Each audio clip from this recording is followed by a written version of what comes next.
Salut à tous et bienvenue à cette première capsule vidéo sur le cours Apprivoiser les mathématiques en terminale D. Nous commençons avec le premier chapitre, les nombres complexes, qui est jalonné sur 4 modules, à savoir l'introduction, les formes d'un nombre complexe pour le premier module, la résolution d'équations pour le deuxième, l'interprétation géométrique pour le troisième et le dernier, la caractérisation d'ensemble de points.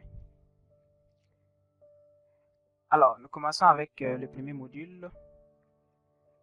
Si c'est votre première fois d'entendre le mot nombre complexe, peut-être vous aurez tendance à croire que nombre complexe égale à nombre compliqué, mais ce n'est pas le cas. C'est loin d'être le cas, donc rassurez-vous. Et les nombres complexes font partie des ensembles de nombres mathématiques que vous avez depuis le secondaire, depuis le début du secondaire. D'abord, vous avez vu premièrement l'ensemble des entiers naturels. Les entiers naturels, c'est tous les entiers qui s'écrivent sans virgule et positif. Et le nom de l'ensemble, c'est l'ensemble grand N. Ensemble des entiers naturels. Et en exemple, l'ensemble des entiers naturels est on a 0, 1, 2, 3, ainsi de suite, ainsi de suite. Et après cet ensemble, il y a l'ensemble des entiers relatifs. Les entiers relatifs, c'est comme les entiers naturels, sauf que ce sont des entiers qui portent des signes. Ça peut être un signe positif ou un signe négatif. Donc c'est pour ça l'ensemble Z, ensemble des entiers relatifs. Et un exemple, c'est juste une transposition des entiers naturels, mais avec des signes.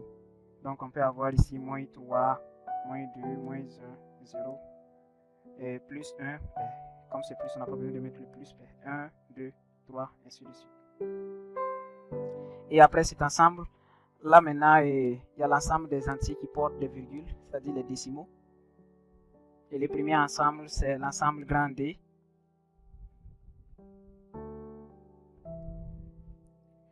Ensemble des nombres décimaux.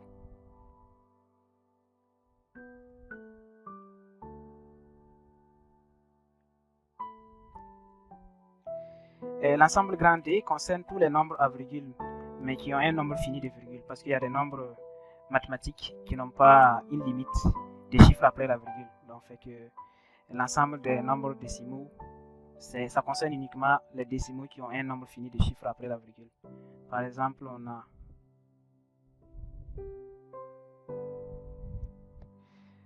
0,5, 0,2, 0,13, ainsi de suite, ainsi de suite.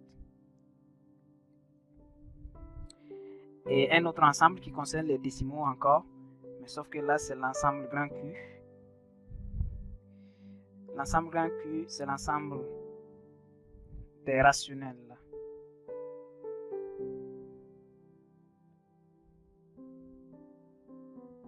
L'ensemble des rationnels, c'est un ensemble de nombres décimaux, mais ce sont des nombres décimaux qu'on est capable de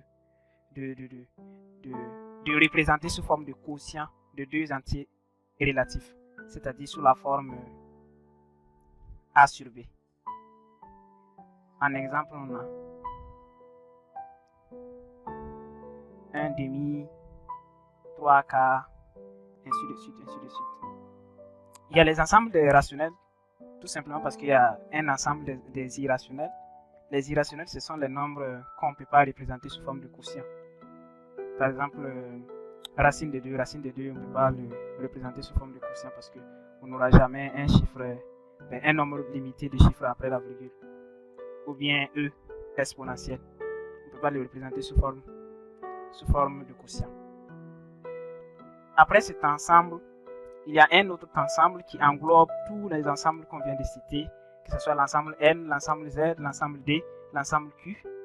Et cet ensemble, c'est l'ensemble grand R, que vous avez vu sûrement. L'ensemble grand R, c'est l'ensemble des nombres réels.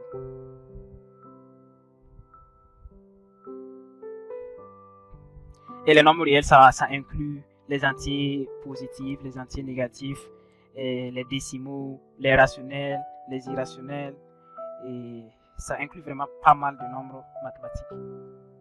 Donc en exemple, on a 1, 2, 3, on a 2 tiers, on a E, on a racine de 2, on a pi, etc., etc. Et après cet ensemble, vient maintenant un nouvel ensemble que nous allons voir tout à l'heure. Et ça concerne les nombres complexes. Alors, pourquoi les nombres complexes? En vous basant sur vos cours précédents, vous avez sûrement appris que la racine carrée de moins 1 n'existe pas. Donc, on ne peut pas trouver la racine carrée d'un nombre négatif. Mais avec les nombres complexes, cette idée selon laquelle la racine carrée d'un nombre négatif n'existe pas vient de tomber à l'eau. Parce que le nombre complexe est fondamentalement basé sur le nombre i, et le nombre i est égal à racine carrée de moins 1. Ça veut dire quoi? Ça veut dire que quand on élève i au carré, on trouve moins 1. I au carré égale à moins 1. Donc à partir de maintenant, si on vous dit que racine carrée d'un nombre négatif n'existe pas, il faudra poser la personne la question de savoir on se trouve sur quel référentiel, c'est sur quel ensemble, c'est l'ensemble des entiers naturels, l'ensemble des nombres réels, ou c'est quel ensemble, parce que si c'est le nouvel ensemble qu'on vient de voir tout de suite, ça existe bel et bien, et cet ensemble c'est l'ensemble grand C, qui est l'ensemble des nombres complexes.